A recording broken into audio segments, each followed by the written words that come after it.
Dan Bitcoin akan ngetes support selanjutnya lagi di 16.300 lalu 16.000. Halo, selamat datang kembali di channel Cuan Kripto bersama saya Niko. Bitcoin belakangan lagi sangat tervolatil banget, apalagi pas di weekend kemarin ya. Tapi untungnya closing barusan itu lumayan bagus banget, membuat engulfing candle menginvalidasi breakoutnya support Bitcoin. Saya juga mau ngebahas tentang bottomnya Bitcoin, tapi sebelum itu pastikan teman-teman like dan subscribe dulu. Itu cepat dan gratis kok, cuma 3 detik. Supaya kalian gak ketinggalan infonya, dan juga saya doakan semoga trading atau investingnya berjalan lancar. Di 10.000 subscriber nanti kita akan adakan giveaway membership Cuan Kripto. Di sana kita akan belajar tentang market, lalu technical analysis dari banyak koin sekaligus saya sharing entry. Tapi buat yang nggak pengen nunggu giveaway membership, nanti di akhir video dijelaskan supaya langsung bisa join. Kalau gitu tanpa panjang lebar lagi, kita langsung aja mulai ke analisisnya. Pertama kita ngeliat dari daily time frame. Barusan closingnya Bitcoin itu cukup bagus, membuat engulfing candle yang menginvalidasi dropnya Bitcoin di bawah support 16.600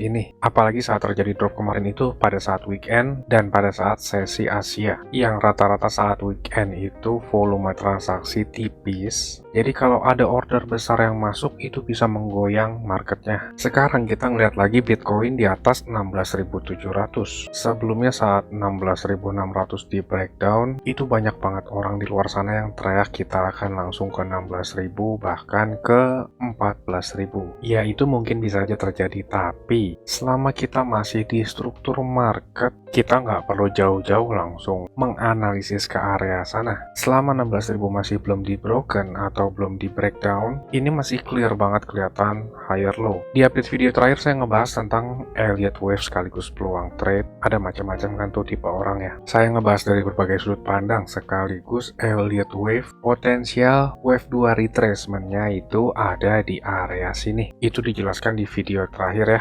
Bitcoin drop dulu ke area sana, pick up order lalu naik lagi. Sekarang kita lagi di proses pembuatan wave 2 dari wave 1 yang lebih besar, dan rata-rata retracementnya wave 2 itu di angka 50% Fibonacci atau 61 sampai 78% Fibonacci. Memang Elliott Wave itu sifatnya sangat subjektif ya, tergantung si analis ngeliatnya bagaimana. Dan Elliott Wave sendiri itu sifatnya fraktal. Semakin besar atau semakin jauh kita ngelihatnya, akan ada semakin banyak wave juga. Contohnya dari time frame lebih rendah kita ngelihat mini uptrend, dari time frame menengah lagi downtrend, tapi kalau dari time frame jangka panjang kita lagi jelas banget uptrend. Jadi itu semua tergantung dari teman-teman ngelihat time frame-nya. Dan sekarang apakah Bitcoin udah menunjukkan tanda bottom? Sebenarnya bottom atau enggak itu kita harus ngelihat konfirmasinya. Baru dikatakan konfirmasi bottom ketika Bitcoin sudah mulai balik arah, membuat struktur market yang baru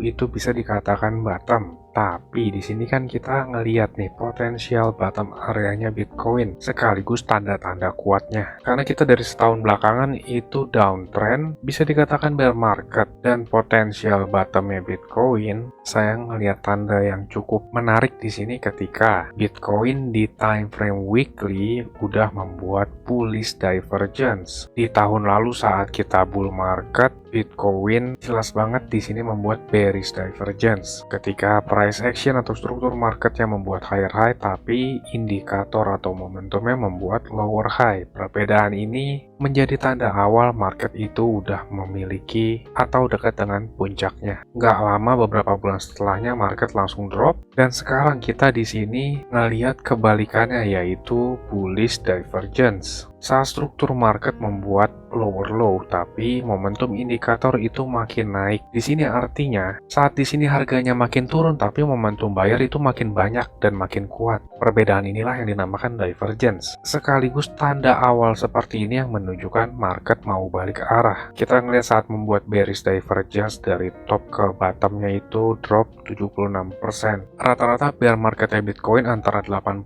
sampai 92%. Memang divergence itu sifatnya lagging atau terlambat. Jadi masih bisa membuat one last push sebelum balik arah. Kayak kita ngelihat di sini, sebelum membuat puncaknya Bitcoin itu terbentuk bearish divergence, tapi harganya masih dibikin naik sedikit. Lalu beberapa bulan kemudian masih dibikin all time high baru lagi nih, dan bearish divergence juga masih aktif dan makin besar. Nah, di sini kita mulai ngelihat bullish divergence. Walaupun nggak nutup kemungkinan masih membuat one last push drop lagi sampai ke lower low baru, tapi bullish divergence ini masih aktif. Dari time frame besar kan kita ngelihat Bitcoin masih trending turun nih. Ya ini memang potensial membentuk falling wedge pattern. Dan rata-rata saat bear market drop Bitcoin itu di angka 61 sampai 78% Fibonacci. Kalau kita ngelihat di sini, dropnya di 15.500 itu Bitcoin ada di 50% Fibonacci-nya, dan 61%-nya ada di 11.800. Fibonacci ini juga bertepatan banget sama struktur market, dan memang di kisaran 11.800 sampai 12.000 itu terdapat struktur market yang kuat banget. Tapi untuk drop ke sana kan dibutuhin energi yang kuat banget juga tuh. Kemarin saat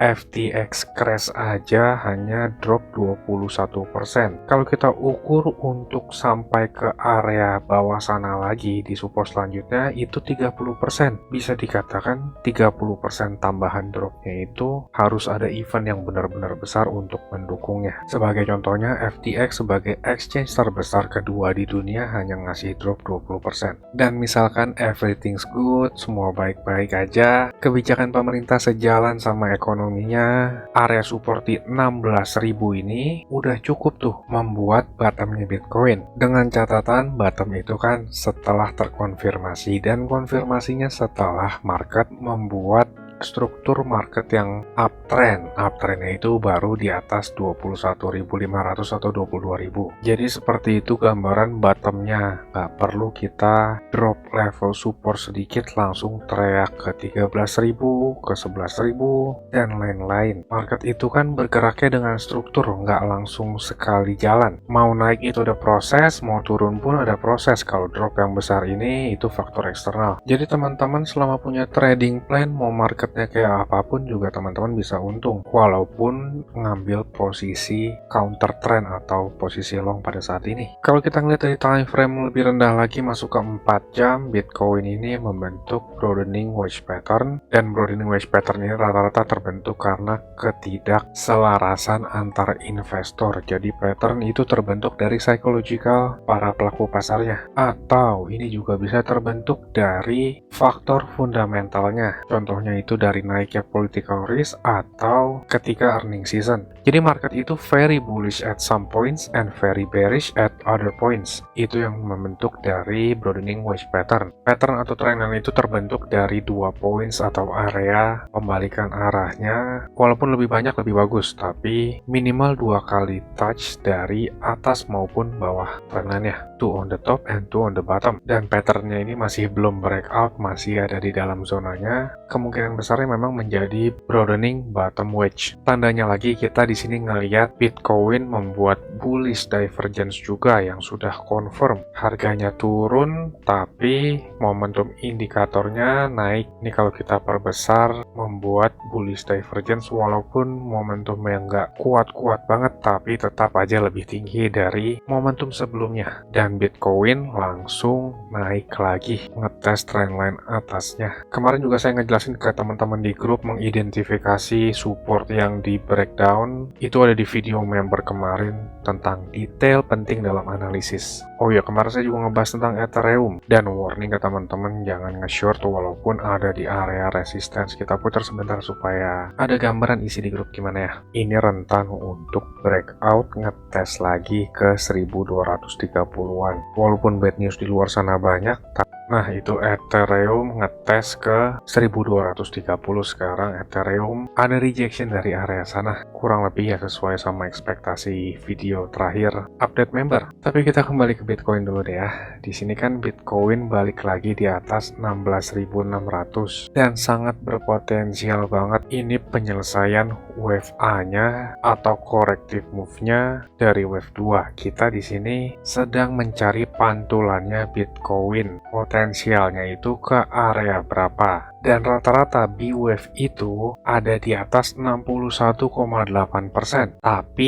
nggak sampai melebihi dari tertingginya dari wave 1 ini di 18.300. Jadi secara retracement, Bitcoin possible tuh untuk ngetes 17.500-an. Tadi itu baru ada rejection dari level 38,2% di $17.000. Rata-rata wave 2 itu di 50 atau 61%, tapi lebih banyaknya itu di 61%. Sebelum menyelesaikan dan masuk ke C-Wave. Nah, C-Wave itu maksimal nggak boleh melebihi dari terendah 15.400. Tapi misalkan ya, buat para trader kan ngelihat opportunity untuk masuk market tuh. Bagi yang telat ngambil posisi long, mereka nyari open posisi short. Dan rata-rata tuh mereka nyarinya di antara 50% dan 61%. Lalu ternyata misalkan Bitcoin itu ada pantulannya melebihi dari tertinggi yang kemarin di 18.300 gimana? Berarti kita salah mengartikan elite wave korektifnya itu. Kalau udah melebihi dari 18.300, berarti kita udah masuk ke short term dari wave 3-nya. Ini itu berarti bottom wave 2 dan sedang melaju di wave 3. Rata-rata wave 3 itu extension dari wave 1 di angka 161,8-nya, yaitu 21.500 wave 3-nya. Jadi teman-teman perhatikan hal itu. Key points-nya itu retracement atau pantulannya ini sampai ke berapa baru balik arah. Kalau di area-area resistance 17.200 atau 17.600 udah mulai kelihatan rejection, artinya kita masih berada dalam corrective wave 2. Tapi kalau melebihi dari tertingginya kemarin, itu artinya ini udah bottom, mencari target ke wave 3-nya. Jadi kurang lebih seperti itu ya. Untuk lebih detail lagi dan analisis ada banyak koin sekaligus sharing entry ada di grup. Ini grup berbayar tapi murah banget, nggak sebanding sama aset teman-teman, dan juga edukasi yang didapat. Lebih murah teman-teman masuk ke grup daripada beli air mineral botolan perharinya. Ada beberapa koin yang saya masuk di market, saya share di grup. Bagi yang berminat gabung ke grup, teman-teman bisa join. Caranya di video berikut ini. Saya tunggu di grup ya. Saya mau kasih tahu juga, Cuan Kripto ini ada grup Telegram dan juga udah cukup banyak juga aktif membernya. Keuntungan yang didapat yaitu teman-teman sekalian waktunya efisien, nggak pusing buat analisa chart, apalagi yang belum ngerti. Yang kedua, update terdepan, karena saya lebih sering update dan aktif di grup tersebut ya. Yang ketiga, teman-teman sekalian dikasih tahu kapan waktu terbaik untuk beli koin, dan itu biasanya barengan saat saya juga beli koin. Yang keempat, ada diskusi grup chat buat ngobrol sesama member, saling kenal dan tanya jawab. Dan yang terakhir, teman-teman bisa request koin untuk dianalisa. Ini grupnya nggak gratis ya teman-teman, tapi tenang, harganya murah kok, yaitu Rp199.000. Tapi tunggu dulu karena diskon buat teman-teman sekalian jadi Rp99.000 doang. Atau kalau dihitung itu sama aja kayak Rp3.300 per hari. Ini biaya per bulan ya teman-teman. 3.300 tuh murah banget ya. Harganya sama kayak parkir di pinggir jalan. Tapi kalian bisa dapat manfaat yang cukup banyak dari grup ini. Ini harga promo ya teman-teman, cuma buat 100 pendaftar pertama. So jangan sampai ketinggalan ya. Karena tinggal sedikit banget slotnya. Teman-teman bisa ngelihat sendiri ada 92 member aktif dan saya kebanyakan lebih aktif di grup ini. Dan juga setiap ada peluang saya selalu kasih tahu ke grup ini kapan untuk entry-nya. Bisa lihat di sini ada 3 video yang di unlisted dari YouTube karena ini khusus untuk member dari grup tersebut. Kalau kalian berminat, saya akan kasih link Telegram di kolom deskripsi. Kalian tinggal chat, saya berminat gabung. Ditunggu di grup ya. Capek kan beli pas lagi tinggi, jual pas lagi rendah. Ayo, buruan gabung grup ya. Saya pamit dulu. Salam. Cuan kripto, cuan terus.